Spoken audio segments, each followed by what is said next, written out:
Hello friends, welcome to S M Kannada channel. ಇವತ್ತು ವಸುದೇವ ಕುಟುಂಬ ಸೀರಿಯಲ್ನಲ್ಲಿ ಏನಾಗುತ್ತೆ ಅಂತ ನೋಡೋಣ. ಅದಕ್ಕೂ ಮುಂಚೆ ವಿಡಿಯೋ ನೋಡ್ತಾ ಇರೋರೆಲ್ಲರೂ ಪ್ಲೀಸ್ ಸಬ್ಸ್ಕ್ರೈಬ್ ಮಾಡ್ಕೊಂಡು ನೋಡಿ, ಹಾಗೆ ಸಪೋರ್ಟ್ ಮಾಡಿ. ಇನ್ನು ಶುರುನಲ್ಲೇ ವಂಶಿ ಸ್ವಾತಿನ ರೇಗಿಸ್ಬೇಕು ಅಂತ ಹೇಳಿ ಅಧ್ಯಕ್ಷ ಸಾಂಗ್ ಹಾಡಾಕೊಂಡು ನಗ್ತಾ ಕುಣಿತಾ ಇರ್ತಾನೆ. ಆಗ ಸ್ವಾತಿ, ಪರವಾಗಿಲ್ವೇ, ನಕ್ಕಿದ್ರೆ ಚೆನ್ನಾಗಿ ಕಾಣ್ತೀರಾ ಅಂತ ಹೇಳ್ಬಿಟ್ಟು ಆ ಕಡೆ ತಿರುಗ್ತಾಳೆ. ಆಗ ವಂಶಿ ಚೋಟು ಪ್ರೆಸಿಡೆಂಟ್ ಅಂತ ಕರೀತಾನೆ. ಆಗ ಸ್ವಾತಿ ಸಿಟ್ಟಿಂದ ನೋಡ್ತಾ ಇರ್ತಾಳೆ. ಆಗ ವಂಶಿ, ಆ ಥರ ಎಲ್ಲ ಗುರಾಯಿಸ್ಬೇಡಿ, ನಂಗೆ ಭಯ ಆಗುತ್ತೆ. ನೀವೇನು, ನಿಮ್ ಲೆವೆಲ್ ಏನು, ನೀವು ಪ್ರೆಸಿಡೆಂಟು ಅಂತಿರ್ತಾನೆ. ಆಗ ಬೇಡ, ಚೆನ್ನಾಗಿರಲ್ಲ, ಸ್ವಲ್ಪ ಲಿಮಿಟ್ ಅಲ್ಲಿ ಇರಿ ಅಂತಾಳೆ ಸ್ವಾತಿ. ಆಗ ವಂಶಿ, ಲಿಮಿಟ್ ಅಲ್ಲೇ ಇದ್ದೀನಿ ನಾನು, ನೀವ್ ಅದನ್ನ ದಾಟಿ ಮುಂದೆ ಹೋಗ್ಬಿಟ್ಟಿದ್ರ, ನೀವು ಪ್ರೆಸಿಡೆಂಟು, ಅದ್ರಲ್ಲೂ ಒಂದ್ ದೇವಸ್ಥಾನದ ಪ್ರೆಸಿಡೆಂಟು ಅಲ್ಲ, ನಂಗೊಂದು ಡೌಟು, ನಿಮ್ ಊರಲ್ಲಿ ಅತಿ ದೊಡ್ಡನ ಪ್ರೆಸಿಡೆಂಟ್ ಮಾಡೋ ಪದ್ಧತಿ ಇದೆಯಾ ಅಂತಾನೆ. ಪ್ರೆಸಿಡೆಂಟ್ ಅನ್ನೋ ಪೋಸ್ಟ್ ಎಷ್ಟು ದೊಡ್ಡದು, ಅದ್ರಲ್ಲೂ ನಿನ್ನ ಕೂರ್ಸಿದಾರೆ ಅಂದ್ರೆ ಎಂತ ಜೋಕ್ ಇರ್ಬೋದು ಅಂತಿರ್ತಾನೆ. ಆಗ ಸ್ವಾತಿ, ಇದು ಜೋಕ್ ಅಲ್ಲ, ನಮ್ಮೂರವರು ನಮ್ಮ ಅಪ್ಪನ ಮೇಲೆ ಇಟ್ಟಿರೋ ಗೌರವ, ನನ್ನ ಹೆಸರು ಮುಂದೆ ನಮ್ಮ ಅಪ್ಪನ ಹೆಸರಿದೆ ಅಂತಾನೆ ನನ್ನ ಓಟ್ ಹಾಕಿ ಗೆಲ್ಸಿ ನನ್ನ ಪ್ರೆಸಿಡೆಂಟ್ ಮಾಡಿದ್ರು. ಬ್ಯಾಕ್ ಗ್ರೌಂಡ್ ಗೊತ್ತಿಲ್ಲದೆ ಏನೇನೋ ಮಾತಾಡ್ಬೇಡಿ ಅಂತಾಳೆ. ಎಲ್ರಿಗೂ ಅವ್ರವ್ರದೇ ನೋವಿರುತ್ತೆ, ಅದನ್ನ ಎಲ್ರ ಮುಂದೆ ಹೇಳೋಕ್ ಆಗಲ್ಲ, ಹೇಳಿದ್ರೆ ಅದಕ್ಕೆ ಬೆಲೆನೂ ಇರಲ್ಲ ಅಂತ ಹೇಳ್ತಾಳೆ. ಆಗ ವಂಶಿ, ಚೋಟು ಅವ್ರೆ, ಇಲ್ಲೇ ನಿಲ್ಲಿಸ್ಬಿಡಿ ಇದನ್ನ, ನಿಮ್ ಬಾಧೆ ನಮ್ಗೆ ಅರ್ಥ ಆಗಿದೆ ಅಂತಾನೆ. ಆಗ ಸ್ವಾತಿ, ನಿಮ್ಗೆ ಇನ್ನೂ ಅರ್ಥ ಆಗಿಲ್ಲ, ನಮ್ಗೆ ಅನ್ಯಾಯ ಆಗಿದೆ, ಅನ್ಯಾಯ ಮಾಡಿದವನು ಅಧಿಕಾರ ಬೇಕು ಅಂತ ನಮ್ಗೆ ಕೇಳ್ತಾ ಇದ್ದಾನೆ, ಅದಕ್ಕೆ ನನ್ನ ಮನಸ್ಸಾಕ್ಷಿ ಒಪ್ತಿಲ್ಲ. ಆದ್ರೆ ನಮ್ಮ ಮನೆಯವ್ರಿಗೆ ಒಂದ್ ಸೂರ್ ಬೇಕು, ಅವ್ನ್ ಕೆಟ್ಟವನು, ಅವ್ನಿಗೆ ಯೋಗ್ಯತೆ ಇಲ್ಲ ಅಂದ್ರು ಆ ಕುರ್ಚಿನ ಬಿಟ್ಕೊಡ್ಬೇಕಾಗಿದೆ. ಯಾಕೋ ಏನೋ ಆ ದೇವ್ರು ಇಂಥ ಇಕ್ಕಟ್ಟಿನ ಪರಿಸ್ಥಿತಿಗೆ ನಮ್ಮನ್ನ ಸಿಕ್ಕಾಕಿಸ್ತಾನೆ, ಯಾಕಂತ ಗೊತ್ತಿಲ್ಲ ಅಂತ ಹೇಳಿ ಬೇಜಾರು ಮಾಡ್ಕೊಂಡು ಅಲ್ಲಿಂದ ಹೊರಡ್ತಾಳೆ. ಇನ್ನು ಈ ಕಡೆ ಗಣಪತಿ ಅವರು, ನಮ್ ಸ್ವಾತಿ ಎಷ್ಟು ಸ್ಟ್ರಾಂಗ್ ಹುಡುಗಿಯಾಗಿರ್ಬೇಡ, ಎಷ್ಟು ಚಿಕ್ಕ ವಯಸ್ಸಲ್ಲೇ ಪ್ರೆಸಿಡೆಂಟ್ ಆಗಿದ್ದಾಳೆ ಅಂದ್ರೆ ಅಲ್ವಾ ಭವಾನಿ ಅಂತ ಹೇಳ್ತಾ ಇರ್ತಾರೆ. ಆಗ ಭವಾನಿ ಅವರು, ಹೌದು ರೀ, ಆ ದೇವಸ್ಥಾನದ ಟ್ರಸ್ಟಿಗಳು ಸ್ವಾತಿ ಅವ್ರ ಮನೆಯವ್ರನ್ನ ಹೊಗಳ್ತಾ ಇದ್ರೆ ನಂಗೆ ತುಂಬಾ ಖುಷಿ ಆಗ್ತಾ ಇತ್ತು. ಈಗಿನ ಕಾಲದಲ್ಲಿ ಸ್ವಾತಿ ತರ ಹುಡುಗಿರಿರೋದು ತುಂಬಾ ಕಡಿಮೆ ಅಂತ ಹೊಗಳ್ತಾ ಇರ್ತಾರೆ. ಅದೇ ಸಮಯಕ್ಕೆ ಸ್ವಾತಿ ಅಮ್ಮ ಮತ್ತೆ ಅಜ್ಜಿ ಕೂಡ ಅವ್ರ ಮನೆಗೆ ಬರ್ತಾರೆ. ಆಗ ಎಲ್ರು ಅವ್ರನ್ನ ಖುಷಿಯಿಂದ ಮಾತಾಡಿಸ್ತಾರೆ. ಆಗ ಸ್ವಾತಿ ಅಜ್ಜಿ, ನಾವ್ ಯಾಕೆ ಇಲ್ಲಿಗೆ ಬಂದಿದೀವಿ ಅಂದ್ರೆ ಊರಲ್ಲಿ ಜಾತ್ರೆ ನಡೀತಾ ಇದೆ, ಅದಕ್ಕೆ ನಿಮ್ ಇಬ್ಬರ ಕೈಯಿಂದ ಮಡ್ಲಕ್ಕಿ ಕೊಡಿಸ್ಬೇಕು ಅಂತ ನನ್ನ ಪದ್ಮನ ಆಸೆ, ದಯವಿಟ್ಟು ನೀವೆಲ್ಲ ಕುಟುಂಬ ಸಮೇತರಾಗಿ ಬಂದ್ರೆ ನಮ್ಗೆಲ್ಲ ಖುಷಿ ಆಗುತ್ತೆ ಅಂತಿರ್ತಾರೆ. ಆಗ ಸ್ವಾತಿ, ಹೌದು ಅಮ್ಮ, ಜಾತ್ರೆಗೆ ಬರ್ಬೇಕು ಅಂತ ಟ್ರಸ್ಟಿ ಅವರು ಇಲ್ಗೂ ಬಂದು ಕರೆದಿದ್ದಾರೆ ಅಂತ ಹೇಳ್ತಾಳೆ. ಆಗ ವಂಶಿ, ಬೇಜಾರ್ ಮಾಡ್ಕೋಬೇಡಿ, ನಂಗೆ ತುಂಬಾ ವರ್ಕ್ ಪೆಂಡಿಂಗ್ ಇದೆ, ನಾನ್ ಬರಕ್ ಆಗಲ್ಲ, ನೀವೆಲ್ರು ಹೋಗ್ಬಿಟ್ಟು ಬನ್ನಿ ಅಂತ ಹೇಳ್ತಾರೆ.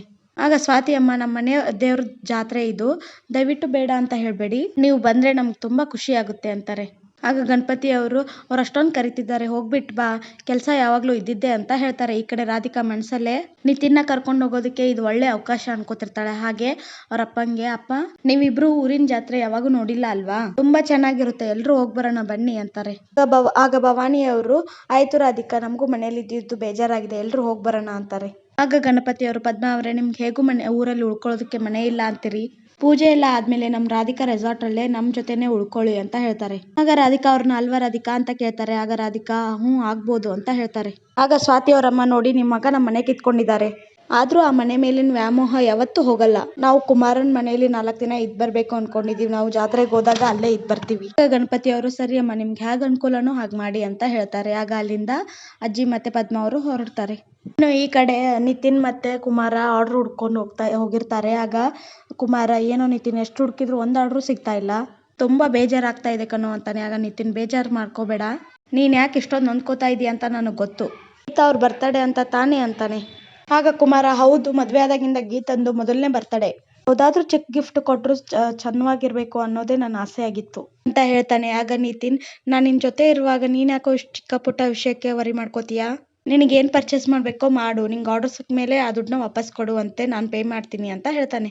ಆಗ ಕುಮಾರ, ಥ್ಯಾಂಕ್ ಯು ನಿತಿನ್, ಆದ್ರೆ ಬೇಡ, ಹೆಂಡತಿಗೆ ಒಂದ್ ಮೊಳ ಹೂ ತಂದು ಕೊಟ್ರು ಅದು ನನ್ನ ದುಡ್ಡಲ್ಲೇ ಆಗ್ಬೇಕು ಕಣೋ, ಆಗ ಮಾತ್ರ ಸಮಾಧಾನ ಸಿಗುತ್ತೆ, ಬೇರೆಯವ್ರ ದುಡ್ಡಲ್ಲಿ ಬಂಗಾರ ತಂದು ಕೊಟ್ರು ನಂಗೆ ಸಮಾಧಾನ ಆಗಲ್ಲ ಕಣೋ ಅಂತಾನೆ. ಆಗ ನಿತಿನ್, ಪರವಾಗಿಲ್ಲ ಕುಮ್ಮಿ, ಮದ್ವೆ ಆದ್ಮೇಲೆ ಫುಲ್ ರೊಮ್ಯಾಂಟಿಕ್ ಆಗ್ಬಿಟ್ಟಿದೀಯಾ ಅಂತಾನೆ. ಆಗ ಕುಮಾರ, ತನ್ನ ಹೆಂಡತಿನ ಚೆನ್ನಾಗಿ ನೋಡ್ಕೋಬೇಕು ಅಂತ ಯಾರಿಗಿರಲ್ಲ ಹೇಳು ಮಗ, ಊರಲ್ಲಿ ಇದ್ದಿದ್ರೆ ಯಾವ್ದಾದ್ರೂ ಆರ್ಡರ್ ಸಿಕ್ತಿತ್ತು ಅಂತಾನೆ. ಆಗ ನಿತಿನ್, ಪರವಾಗಿಲ್ಲ ಕುಮ್ಮಿ, ಗಳು ಯಾವತ್ತೂ ಹೀಗೆ ಇರೋದಿಲ್ಲ, ನಿನ್ಗೂ ಆದಷ್ಟು ಬೇಗ ಒಳ್ಳೆ ಟೈಮ್ ಬರುತ್ತೆ, ಆಗ ನೀನು ಗೀತಾ ಅವ್ರಿಗೆ ಇಷ್ಟ ಆಗಿದ್ದೆಲ್ಲ ಕೊಡಿಸ್ತೀಯ ನೋಡು ಅಂತ ಸಮಾಧಾನ ಮಾಡ್ತಾ ಇರ್ತಾನೆ. ಇನ್ನು ಈ ಕಡೆ ರಾಗಿನಿ ಒಬ್ಳೆ ರೂಮಲ್ಲಿ ಕೂತ್ಕೊಂಡಿರ್ತಾಳೆ. ಆಗ ಏಕಾಏಕಿ ಸ್ವಾತಿ, ರಾಗಿನಿ ರಾಗಿನಿ ಅಂತ ಕೂಗ್ತಾ ಅವಳು ರೂಮಿಗೆ ಬರ್ತಾಳೆ. ಆಗ ರಾಗಿನಿ, ಯಾಕೆ ದನ ನುಗ್ದಂಗ್ ನುಗ್ತಾ ಇದೀಯಾ, ಕೇಳ್ಕೊಂಬರ್ಬೇಕು ಅಂತ ಕಾಮನ್ ಸೆನ್ಸ್ ಇಲ್ವಾ ಅಂತಾಳೆ. ಆಗ ಸ್ವಾತಿ, ನಾನು ನಿಮ್ಮ ಅಪ್ಪನ ಹತ್ರ ಮಾತಾಡ್ಬೇಕು, ಫೋನ್ ಮಾಡ್ಕೊಡು ಅಂತ ಹೇಳ್ತಾಳೆ. ಆಗ ರಾಗಿನಿ, ಯಾಕೆ ಅಂತ ಕೇಳ್ತಾಳೆ. ಆಗ ಸ್ವಾತಿ, ನಾನು ನಮ್ಮ ಮನೆಯವ್ರ ಖುಷಿಗೋಸ್ಕರ ನನ್ನ ಹಠನ ಬಿಡೋಕೆ ರೆಡಿ ಇದೀನಿ, ನಿಮ್ಮ ಅಪ್ಪನ ತರ ಹಠ ಸಾಧಿಸ್ಕೊಂಡಿರೋಕ್ ಆಗಲ್ಲ ಅಲ್ವಾ, ಅದಕ್ಕೆ ಅಂತಾಳೆ. ಆಗ ರಾಗಿನಿ ಅವ್ರ ಅಪ್ಪಂಗೆ ಕಾಲ್ ಮಾಡಿ ಕೊಡ್ತಾಳೆ. ಆಗ ಸ್ವಾತಿ ಪಶುಪತಿ ಹತ್ರ ನಾನು ನೇರವಾಗಿ ಮಾತಾಡ್ತೀನಿ, ನಾನು ನನ್ನ ಪ್ರೆಸಿಡೆಂಟ್ ಜಾಗನ ಬಿಟ್ಕೊಡ್ತಾ ಇದ್ದೀನಿ, ನೀನು ನಮ್ಮ ಅಪ್ಪಂಗೆ ಮಾಡಿರೋ ಮೋಸನ ಒಪ್ಕೋಬೇಕಾಗಿಲ್ಲ, ಆದ್ರೆ ನಮ್ಮ ಮನೆ ಕೀನ ವಾಪಸ್ ಕೊಡ್ಬೇಕು, ಆಗುತ್ತಾ ಅಂತಾಳೆ.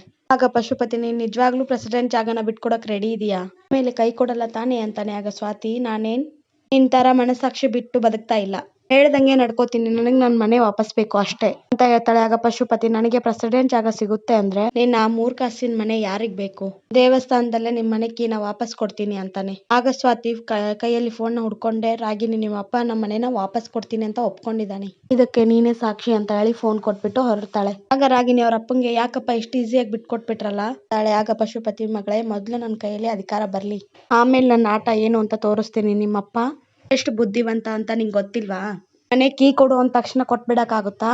ಆ ಸ್ವಾತಿ ಊರವ್ರ ಮುಂದೆ ಮನೇನು ಇಲ್ದೆ ಪ್ರೆಸಿಡೆಂಟ್ ಅಧಿಕಾರನೂ ಇಲ್ದೆ ಊರವ್ರ ಮುಂದೆ ತಲೆ ತಗ್ಸ್ಕೊಂಡ್ ನಿಲ್ತಾಳೆ ಅಂತ ಹೇಳಿ ಫೋನ್ ಇಡ್ತಾನೆ. ಇನ್ನು ಈ ಕಡೆ ಗೀತಾ ಪದ್ಮ ಮನೆಯವರೆಲ್ಲರೂ ದೇವಸ್ಥಾನಕ್ಕೆ ಬಂದಿರ್ತಾರೆ. ಆಗ ಅವ್ರ ಅಜ್ಜಿ, ಪದ್ಮ ನೀನೇ ಹೇಳ್ತೀಯೋ ನಾನೇ ಹೇಳಲಾ ಅಂತ ಕೇಳ್ತಿರ್ತಾರೆ. ಆಗ ಪದ್ಮ, ನೀವೇ ಹೇಳಿ, ಮನೆಗೆ ದೊಡ್ಡವ್ರು ನೀವೇ ಅಂತ ಹೇಳ್ತಾರೆ. ಆಗ ಅಜ್ಜಿ, ನೋಡಿ ಇಷ್ಟೊತ್ತಿನಲ್ಲಿ ಈ ದೇವಸ್ಥಾನಕ್ಕೆ ಯಾಕೆ ಕರ್ಕೊಂಡ್ ಬಂದಿದ್ದೀನಿ ಅಂತ ನಿಮ್ಗೆ ಗೊತ್ತಾ, ನಾಳೆ ಬೆಳಿಗ್ಗೆ ನಾವೆಲ್ಲರೂ ನಮ್ಮ ಊರಿಗೆ ಹೋಗ್ತಾ ಇದ್ದೀವಿ ಅಂತಾರೆ. ಆಗ ಎಲ್ರಿಗೂ ತುಂಬಾ ಖುಷಿ ಆಗುತ್ತೆ. ಆಗ ಕುಮಾರ, ಅತ್ತೆ ನಾವು ನಿಜವಾಗ್ಲೂ ಊರಿಗೆ ಹೋಗ್ತಾ ಇದೀವಾ ಅಂತ ಕೇಳ್ತಾನೆ. ಅವ್ರ ಅತ್ತೆ, ಹೌದಪ್ಪ, ಊರಿನ ಮುಖ್ಯಸ್ಥರೆಲ್ಲ ಬಂದು ಜಾತ್ರೆಗೆ ಬರ್ಲೇಬೇಕು ಅಂತ ಕರೆದೋಗಿದ್ದಾರೆ, ಅದು ಅಲ್ಲದೆ ನಮ್ ಗೀತನ್ ಹುಟ್ಟದಬ್ಬ ಬೇರೆ ಇದೆ, ಹೋಗಿ ಪೂಜೆ ಮಾಡಿಸ್ಕೊಂಡು ಸ್ವಾತಿ ವಂಶಿ ಕೈಲಿ ಮಡ್ಲಕ್ಕಿ ಕೊಡ್ಬೇಕು ಅಂತ ನಾನು ಅತ್ತೆ ಅನ್ಕೊಂಡಿದೀವಿ ಅಂತಾಳೆ. ಆಗ ಗೀತಾ, ಏನು ಅವ್ರಿಬ್ರು ಬರ್ತಾ ಇದಾರ, ಹಾಗಾದ್ರೆ ನಾನು ಬರೋದಿಲ್ಲ, ನೀವೇ ಹೋಗ್ಬಿಟ್ಟು ಬನ್ನಿ ಅಂತಾಳೆ. ಆಗ ಮೇಘ, ಅಕ್ಕ ಅವ್ರಿಬ್ರೆ ಮಾತ್ರ ಅಲ್ಲ, ಮನೆಯವರೆಲ್ಲ ಬರ್ತಾ ಇದ್ದಾರೆ, ಅಮ್ಮ ಮತ್ತೆ ಅಜ್ಜಿನೇ ಕರ್ದ್ ಬಿಟ್ಟು ಬಂದಿರೋದು ಅವ್ರನ್ನ ಅಂತ ಹೇಳ್ತಾಳೆ. ಆಗ ಗೀತಾ, ನೀವು ಇಬ್ರು ಅವ್ರನ್ನ ಕರ್ದ್ ಬರೋದಕ್ಕೆ ಅವ್ರ ಮನೆವರೆಗೂ ಹೋಗಿದ್ರಾ, ನನಗೊಂದ್ ಮಾತು ಹೇಳ್ಬೇಕು ಅಂತಾನು ನಿಮ್ಗೆ ಅನಿಸ್ಲೇ ಇಲ್ವಾ, ನೀವು ಅವ್ರ ಜೊತೆನೆ ಹೋಗಿ ಮುಗಿಸ್ಕೊಂಡ್ ಬನ್ನಿ, ನಾನು ಮಾವ ಇಲ್ಲೇ ಯಾವ್ದಾದ್ರು ದೇವಸ್ಥಾನಕ್ಕೆ ಹೋಗಿ ಬರ್ತೀವಿ ಅಂತ ಹೇಳ್ತಾಳೆ. ಆಗ ಅವ್ರಮ್ಮ, ಪ್ರತಿ ಸಲನೂ ನಿನ್ ಮಾತಿಗೆ ಹೂ ಅಂದಿದ್ದೀನಿ, ಈ ಸಲ ನನ್ ಮಾತಿಗೆ ಬೆಲೆ ಕೊಡೆ, ವಂಶಿ ಮನೆಯವ್ರ ಮುಂದೆ ನಾವ್ ಈ ತರ ಕಿತ್ತಾಡ್ಕೊಂಡ್ರೆ ಚೆನ್ನಾಗಿರಲ್ಲ ಕಣೆ ಅಂತಾರೆ. ಆಗ ಅವ್ರ ಅಜ್ಜಿನೂ, ಹೌದು ಗೀತಾ, ನೀನ್ ಊರ್ಗ್ ಹೋಗ್ಬೇಕು ಅಂತ ಎಷ್ಟೊಂದು ಆಸೆ ಇಟ್ಕೊಂಡಿದ್ಯಾ, ನಮ್ಮ ಮನೆ ಹಿರಿ ಮಗಳು ನೀನು, ನಿನ್ನ ಬಿಟ್ಟು ಹೋಗಕ್ ಆಗುತ್ತಾ ಅಂತಾರೆ. ಆಗ ಕುಮಾರನು, ನಾನು ತುಂಬಾ ದಿನ ಆಯ್ತು ಊರ್ಗ್ ಹೋಗಿ ನಮ್ಮ ಅಮ್ಮನ್ನ ನೋಡ್ಬೇಕು ಅನಿಸ್ತಾ ಇದೆ, ಪ್ಲೀಸ್ ಗೀತಾ ಒಪ್ಕೋ ಅಂತ ಬಲವಂತ ಮಾಡ್ತಾರೆ.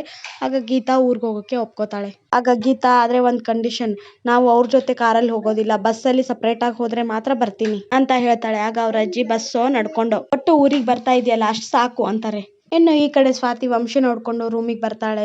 ಇಷ್ಟು ದಿವಸ ಆದ್ಮೇಲೆ ಊರಿಗೆ ಹೋಗ್ತಾ ಇದ್ದೀನಿ, ಎಷ್ಟು ಖುಷಿ ಆಗ್ತಾ ಇದೆ ಅನ್ಕೋತಾ ಇರ್ತಾಳೆ. ಆಗ ವಂಶಿನ ಕೂಗ್ತಾಳೆ. ಆಗ ವಂಶಿ ಬರ್ತಾನೆ. ನಿಮ್ ಲಗೇಜ್ ಪ್ಯಾಕ್ ಮಾಡ್ಲಾ ಅಂತ ಕೇಳ್ತಾಳೆ. ಆಗ ವಂಶಿ, ಯಾವ ಖುಷಿಗೆ ಅಂತಾನೆ. ಆಗ ಸ್ವಾತಿ, ಊರಿಗೆ ಹೋಗ್ತಾ ಇದೀವಲ್ಲ ಅದಕ್ಕೆ ಅಂತಾಳೆ. ಆಗ ವಂಶಿ, ನಾನ್ ಬರಲ್ಲ, ನೀವು ಹೋಗ್ಬಿಟ್ಟು ಬನ್ನಿ ಅಂತಾನೆ. ಆಗ ಸ್ವಾತಿ, ನಮ್ಮಮ್ಮ ಎಷ್ಟು ಪ್ರೀತಿಯಿಂದ ಕರೆದೋಗಿದ್ದಾರೆ, ನೀವು ಬರ್ಲಿಲ್ಲ ಅಂದ್ರೆ ಅವ್ರು ಬೇಜಾರಾಗಲ್ವಾ ಅಂತಾಳೆ. ಆಗ ವಂಶಿ, ನಿಮ್ಮ ಅಮ್ಮಂಗ್ ಬೇಜಾರಾಗುತ್ತೆ ಅಂದ್ರೆ ನನಗ್ ಬೇಜಾರಾಗಲ್ವಾ ಅಂತಾನೆ.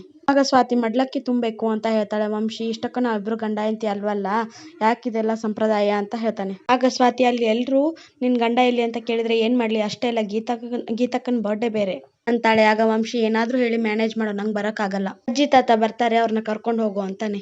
ಆಗ ಸ್ವಾತಿ, ನೀವು ಬರ್ಲಿಲ್ಲ ಅಂದ್ರೆ ಏನು, ಅಲ್ಲಿ ಯಾರಾದ್ರೂ ಕೇಳಿದ್ರೆ ನನ್ ಗಂಡಗ್ ಒಂದ್ ದೊಡ್ಡ ರೋಗ ಬಂದಿದೆ ಅಂತ ಹೇಳ್ತೀನಿ, ಪರವಾಗಿಲ್ವಾ ಅಂತಾಳೆ. ಆಗ ವಂಶಿ, ಪರವಾಗಿಲ್ಲ ಹೇಳ್ಕೊ, ಯಾರು ಬೇಡ ಅಂದವ್ರು ಅಂತ ಹೇಳ್ತಾನೆ.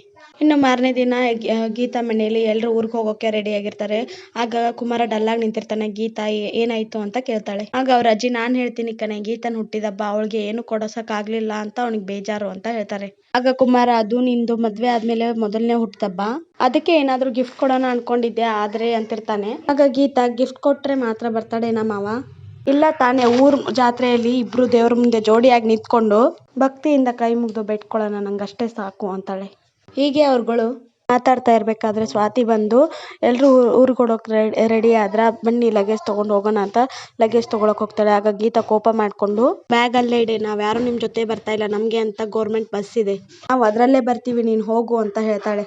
ಆಗ ಸ್ವಾತಿ ಬೇಜಾರ್ ಮಾಡ್ಕೊಂಡು ಅಲ್ಲಿಂದ ಹೊರಡ್ತಾಳೆ. ಇನ್ನು ನಿತಿನ್ ಮತ್ತೆ ರಾಗಿಣಿ ಎಲ್ಲ ಲಗೇಜ್ನು ಕಾರಲ್ಲಿ ಇಡ್ತಾ ಇರ್ತಾರೆ. ಆಗ ರಾಧಿಕಾ, ನಿತಿನ್, ಅಪ್ಪ ಅಮ್ಮಂಗೆ ದಾರಿಲಿ ಹೋಗೋಕೆ ತಿನ್ನೋಕೆ ಏನಾದ್ರು ಹಣ್ಣು ಇಟ್ಕೊಂಡಿದ್ಯಾ ತಾನಿ ಅಂತ ಕೇಳ್ತಾರೆ. ಆಗ ನಿತಿನ್, ಎಲ್ಲ ಈ ಕಾರಲ್ಲೇ ಇಟ್ಟಿದ್ದೀನಿ ಅಮ್ಮ ಅಂತ ಹೇಳ್ತಾನೆ. ಆಗ ಸ್ವಾತಿ ಕೂಡ ರೆಡಿಯಾಗಿ ಬರ್ತಾಳೆ. ಆಗ ಗಣಪತಿ ಅವರು, ಸ್ವಾತಿ ನಿಮ್ಮನೆಯವರೆಲ್ಲಮ್ಮ ಅಂತ ಕೇಳ್ತಾರೆ. ಆಗ ಸ್ವಾತಿ, ಅವ್ರು ನಮ್ ಜೊತೆ ಬರಲ್ವಂತೆ, ಅವ್ರು ಬಸ್ಸಲ್ಲಿ ಬರ್ತಾರಂತೆ ಅಂತ ಹೇಳ್ತಾಳೆ. ಆಗ ನಿತಿನ್, ಯಾಕೆ ಸ್ವಾತಿ ಅವ್ರೆ, ಅವ್ರಿಗಂತಾನೆ ಒಂದ್ ಕಾರ್ ರೆಡಿ ಇದೆಯಲ್ವಾ, ನಮ್ ಜೊತೆನೆ ಬರ್ಬೋದಲ್ವಾ ಅವರು ಅಂತಿರ್ತಾನೆ. ಆಗ ಸ್ವಾತಿ, ಇಲ್ಲ ನಿತಿನ್ ಅವ್ರು ಬರಲ್ಲ ಅಂತ ಹೇಳಿದ್ದಾರೆ ಅಂತಾಳೆ. ಆಗ ರಾಗಿಣಿ, ಹೋಗ್ಲಿ ಬಿಡು ನಿತಿನ್, ಸ್ಟೇಟಸ್ಗೆ ಮ್ಯಾಚ್ ಆಗಲ್ಲ ಅಂತ ಬಸ್ಸಲ್ಲೇ ಬರ್ತಿದ್ದೀನಿ ಅಂತ ಹೇಳ್ತಿದ್ದಾರೆ ಅನ್ಸುತ್ತೆ, ಬರ್ಲಿ ಬಿಡು ಅಂತಾಳೆ. ಆಗ ರಾಧಿಕಾ, ಅದೆಲ್ಲ ಇರ್ಲಿ ಬಿಡಿ, ಬನ್ನಿ ಹೋಗೋಣ ಅಂತಿರ್ತಾರೆ. ಆಗ ಭವಾನಿ ಅವರು, ಸ್ವಾತಿ ವಂಶಿಯಲ್ಲಿ ಅಮ್ಮ, ಬೇಗ ರೆಡಿ ಆಗು ಅಂತ ಹೇಳಿದ್ದೆ ಅಂತಾರೆ. ಆಗ ವಂಶಿ ಸ್ವಾತಿ ಮನೆಯವ್ರನ್ನೆಲ್ಲ ಒಪ್ಪಿಸಿ ಕರ್ಕೊಂಬರ್ತಿರ್ತಾನೆ. ಇದಾಗಿತ್ತು ಇವತ್ತಿನ ಸಂಚಿಕೆ. ಈ ವಿಡಿಯೋ ನಿಮಗೆ ಇಷ್ಟ ಆಗಿದ್ರೆ ಪ್ಲೀಸ್ ಸಬ್ಸ್ಕ್ರೈಬ್ ಮಾಡ್ಕೊಳ್ಳಿ, ಹಾಗೆ ಲೈಕ್ ಮಾಡೋದನ್ನ ಮರಿಬೇಡಿ. ಇವತ್ತು ವಾಯ್ಸ್ ಸ್ವಲ್ಪ ಕೋಲ್ಡಾಗಿ ವಾಯ್ಸ್ ಚೇಂಜ್ ಆಗಿದೆ, ಹಾಗಾಗಿ ಅಡ್ಜಸ್ಟ್ ಮಾಡ್ಕೊಳ್ಳಿ. ಪ್ಲೀಸ್ ಸಬ್ಸ್ಕ್ರೈಬ್ ಮಾಡ್ಕೊಳ್ಳಿ.